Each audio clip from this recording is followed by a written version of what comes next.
Happy Thursday, Striver. Oh my goodness, what a blessing it is to be alive today. Hey, no matter what's happening in your life today, take a beat, take a breather. You're here doing the good work of personal development. Just by showing up today, listening to this little coaching audio from your coach Brendan here, you're doing something good. You made a good choice. You're going to find some motivation. You're going to find some peace. You're going to find some new ways to strive in healthier and more meaningful ways. It's okay. You're here, did a good action. Take a beat, take a breath. Yesterday I did a daily audio on momentum. And I was talking about how when you have clarity and you communicate your goals and you take command of your distractions and your discouragement, and you build a community, that you tend to get a lot of momentum. But of course, I also know that some people just feel that ever growing sense of frustration about the momentum of the progress they have in life. And so often that most of what we're dealing with in life is really just our emotions. Okay, yeah, I got it, Brendan. I know tactically how to improve in my life. I know tactically how to get ahead in my life. But I get stuck, or I have this emotion that I don't like. And frustration is one of them. And it's such an easy emotion to completely screw up. We can get, I think discouragement and frustration are probably the two most easy to overreact to, most easy to let build up emotions that we even have. And so frustration to me, I always tell people, if you feel this perennial sense of frustration, here's 5 big ideas. The first one is, when you feel that, please move. When you feel frustration, get up, do some vinyasa flows if you do yoga, do 10 jumping jacks, take a walk around the house, take a breather. That's so important. Our physiology also drives our emotional response over the long term and vice versa. But most often, a frustration is a lingering feeling. Frustration is usually not the initial impulse or emotion. There is a difference between emotions and feelings. And emotions tend to be those automatic, impulsive, immediate, emotions that we feel, driven by our physiology and our immediate reactions. Where a feeling tends to be, we took emotions, we stacked them on themselves, we gave them a meaning, a label, and we kept doing that in a pattern response until a feeling pervades, sticks with us. Emotions actually don't stick with us in the body that long, research shows. But in a feeling, you might have a feeling that sits on you for 2-3 days. And that is because of how we are defining things, how we are attributing meaning to things, how we are stuck in recurrent unconscious or conscious self-talk that gets us there. And often, we're in our heads when frustration is happening. It's a feeling, it's defining, it's these meanings. We keep growing and growing and growing. And you know how this goes. You're in washing the dishes. Someone comes in, they say something to you one time. You're like, ugh, I don't want to hear it right now. And they say it 2 or 3 more times. And all of a sudden the frustration builds and you freak out on them. And it's because all that self-talk was happening before, from the initial incident until, you explode.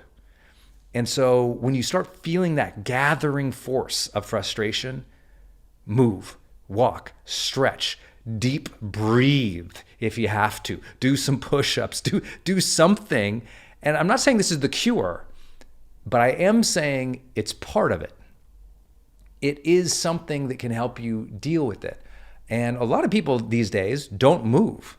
We have a very tragic reality of a time in which a lot of people are struggling with their health, during a time in which so many people are making very poor health decisions for themselves. And very consistently around the world, more and more people are becoming obese or out of shape for what they could or want to be. And so we just get in this place where too often we're a sedentary culture. And that has a lot of costs in how we manage our mental health and emotional well-being. Movement is absolutely critical to all the research we have ever done in high performance, in productivity, in mental health. Exercise, movement, most people only think of exercise though. Oh, I got to go do this hard exercise. I'm like, no. Movement is an incredible and valuable tool to change your state of mind, your emotional state, how you are feeling with or dealing with frustration. So next time you feel frustrated, as soon as you feel it coming on, take a couple nice deep breaths and go for a little stroll, even just around the house. Go into another room, do some jumping jacks. As you all know, I practice Qigong where I just bounce in place, take 10 deep breaths with my eyes closed while kind of shaking out my body. And I think that's been something that's been incredibly powerful for me in dealing with a lot of frustrations and stressors in life. Second big idea around frustration, perspective. Frustration grows when we narrow the timeline in our lives to immediacy. We're frustrated right now, need it right now, got to get it done right now, overwhelmed right now, oh my God. When sometimes what we need to do is give perspective. Think about how far you've come since you were a teenager. Think about how far you've come and how much has changed in just the last 2 years. Think about all the success stories you hear of people who worked and toiled for a decade, 2 or 3 before their big breakthrough. That they reached their 50s, 60s, 70s before they had their first real quote unquote success. That when you realize how long you've been alive, how much you've been through, and how long it takes to achieve anything significant, suddenly perspective comes into play. And as you learn to keep a longer term perspective, you become ultimately less frustrated. You realize you have time to pivot, to change, to shift. You adopt the learning mindset. One thing I've come to discover, as much as I talk about the learning mindset, is that people who tend to be hyper frustrated and chronically frustrated tend to have a very poor learning mindset. Once you have a learning mindset, you expand that horizon in which you view things because you understand that you have time, you understand that you can get empowered, you understand that you can change, you understand that you can pick up new skills. Perspective is really key. I always say with frustration, it also grows in silence. And so when you communicate with other people, positive people in your community or here in GrowthDay, positive people who just get it, suddenly they share their perspective with you and you realize you're not alone. You realize other people have been through it. You learn their strategies, their practices, their tips, their advice for what helped get them through. And now your frustration doesn't live and suffer in silence, but rather it becomes something where other people can help share their experience and you can learn faster and you can feel that empathy and encouragement that comes from a community that does have perspective. That's why your network is so important to your mental health. They can give you perspective.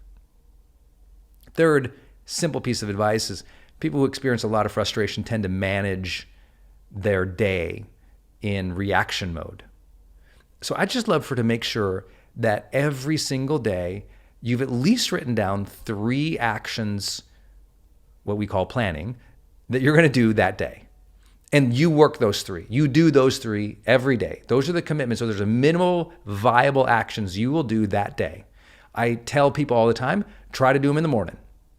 Before you react to everybody else, check all your inbox, do all your social media, do everything else. Whatever the 3 primary things you need to do that day, if you've ever heard me teach high performers before, I have this phrase of done by 1.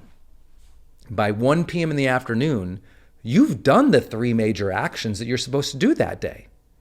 And when you can do that time after time after time after time, you feel this great sense of momentum and you're less reactive. This is why I also recommend to people, if you haven't, especially this time of year, please go to Amazon, type in high performance planner and order that thing for yourself or your loved ones or anyone you know who's frustrated.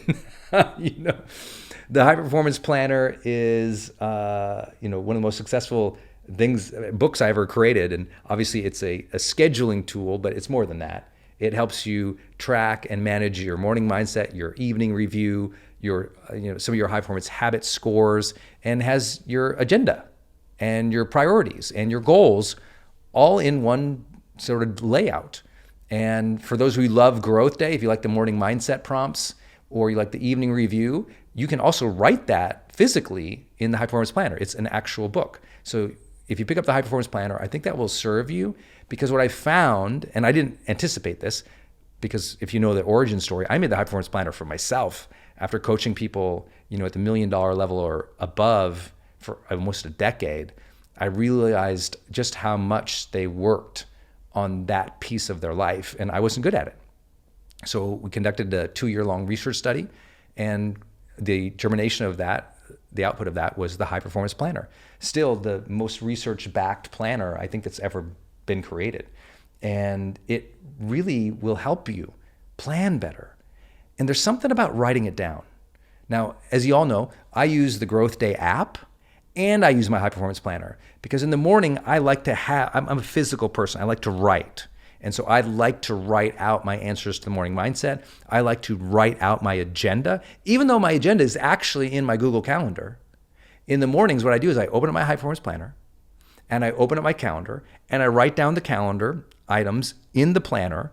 And then under each one, I write, what would that meeting be like if it was successful? What are the questions I have for that meeting? What would make me successful in that meeting? As an example, I just kind of say, even if it's a block time, it says, write book. I'll take 2 or 3 bullets to write about what would make that session great today. And I just like to do that. But one of the primary things I love about the planner is it asks about your priorities and your goals every day. And just by focusing on that and looking at that every day, I find myself more often on task. Now, I know a lot of people go, oh my gosh, that's so tedious. You do that every day. Well, what if you have a bad day? What if you miss? Do you ever not fill it out? I'm like, yes, tons of times I forget. Tons of times I get caught up. But I would say, okay, I shouldn't say tons. I would say maybe about, let's call it 20%. But that other 80%, because I'm on point, because I'm focused, I'm working towards those 3 major actions, goals, or priorities each day. Guess what? I'm less frustrated. The more distracted you are, the more discouraged and frustrated you become. So grab a High Performance Planner if you've never tried it. Try it for a month. Thank me later. Last big idea. At some point, as mature adults, we get to make the choice for peace. We know that the frustration comes up. And at some point, we just say, you know what? Frustration is no longer going to dictate my life. I'm no longer going to be slave to this feeling of frustration. I'm going to learn to manage my mind, get more mindful, get more grateful, get more perspective, move a little bit, make sure I'm focused, and I'm going to learn to let go of the frustration. And yes, even frustration with others. We learn that we can't solve everybody's issues. We can't be the hero to everybody. We can't save everybody. Some people, we can't be responsible for the train wrecks in their life, so that we don't have to keep feeling frustrated that they're not perfect. We're not in charge of them. We can't save everybody. Even though we can be kind, empathetic, supportive, we have to realize that a lot of our frustration comes with expecting other people to be perfect. And we choose instead peace, which comes with acceptance of ourselves, acceptance of others, acceptance of the moment. Peace comes from learning to accept what is. Doesn't mean we don't want to change it, but we acknowledge it, we accept it, we can see it as it is, and then we can say, okay, either I'm going to emotionally let myself get hooked because it's not perfect or they're not perfect and I'm frustrated and I'm not perfect and I'm not going fast enough and I'm angry, or we can acknowledge and give empathy to the reality of the difficulties of life and say, I'm going to honor this struggle. I'm going to meet this moment, even though I usually get frustrated today. I'm going to take a lot of breathing through this moment, through this time. I'm going to breathe. I'm going to move. I'm going to do these things Brendan's talking about. I'm going to choose not to be frustrated. I work with a pretty outstanding person one year who happened to become a billionaire in the year we were working together. His tech company had taken off, and he had this commute in Silicon Valley. And I'd often talk to him first thing in the morning, so after his commute. And he would just complain about this commute for almost, an unbroken week, which if you've ever worked with me before, you don't get to complain a lot. We get to plan a lot. We get to debrief a lot. We get to think through things a lot. But the tone of complaint, as a high performance coach, I can't let you do that. And so complain about the traffic. And I finally said, how long have you been doing this commute?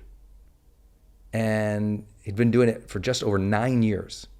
I said, for 9 years, you've never, ever even thought to adjust your attitude and choose to make that commute a place of peace, optimism, planning, faith, prayer, positive thinking, brainstorming?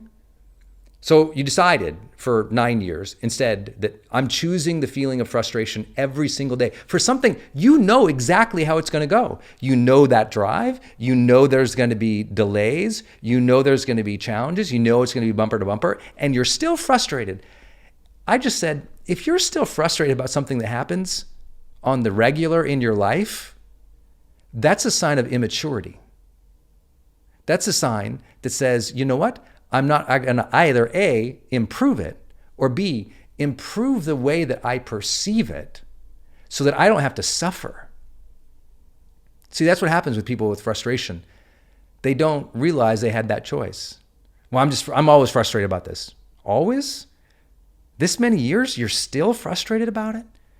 Well, what would happen if either A, you solved it, changed it, or shifted it, or B, you shifted yourself and your mindset and your attitude so that you could endure? Even if you can't change it, at least you don't have to suffer. That was a game-changing moment for this client. And by the way, I know as I say that today, it can sound like I'm being condescending, but this was said in complete support and encouragement of knowing that this person, when they shifted that, would feel better. And maybe it sounds condescending or tough-lovey, but I think calling people out on their complaints can be an incredibly empowering thing if you have that relationship with them. And of course, I was this person's coach, so I'm literally compensated to say stuff like that. But I hope it gives a little perspective of maybe you can make a choice not to be frustrated with things you have to consistently deal with. It might be a game changer for you, because frustration is not something that takes us over. It's something that we are generating and creating patterns and feelings behind. And as soon as we realize we're not slave to it, but rather we're master to it, then we have more emotional intelligence. We achieve a higher level of self-regulation, of self-mastery, and we feel a whole lot better. If you like this one today, maybe open up your journal and capture some thoughts. What are some things that have been frustrating you? What's a way you can solve it, deal with it, or shift it? Or a way that you can look at it in a different way or deal with it in a more peaceful way so that you don't constantly feel so negative or frustrated towards it? I think that might be a cool opportunity today. If you would like, again, hop over to Amazon, order the High Performance Planner. This time of year, everyone's grabbing one, and I just love seeing that, and I support you in trying to take a few of the concepts we do in GrowthDay and physicalize it in the High Performance Planner. I like to use both the app and the planner together. It just is my artistic way of doing things, and maybe you'll enjoy it if you want to try something new. I want to thank you for being part of GrowthDay. Please share the message today. If this was helpful to you in any way, maybe there's somebody in your life who could use these daily fires, this little coaching sessions every day to improve their life. I'm here for you every single day, trying to motivate you, inspire you, encourage you, keep you going. I know that every day we can find some new way to access self-awareness. And when we do, that just feels better, doesn't it? So congratulations on your progress. Thank you for committing to personal development today. Congratulations, you showed and you proved what we talk about all the time, that it is true. Every day is a great day to grow.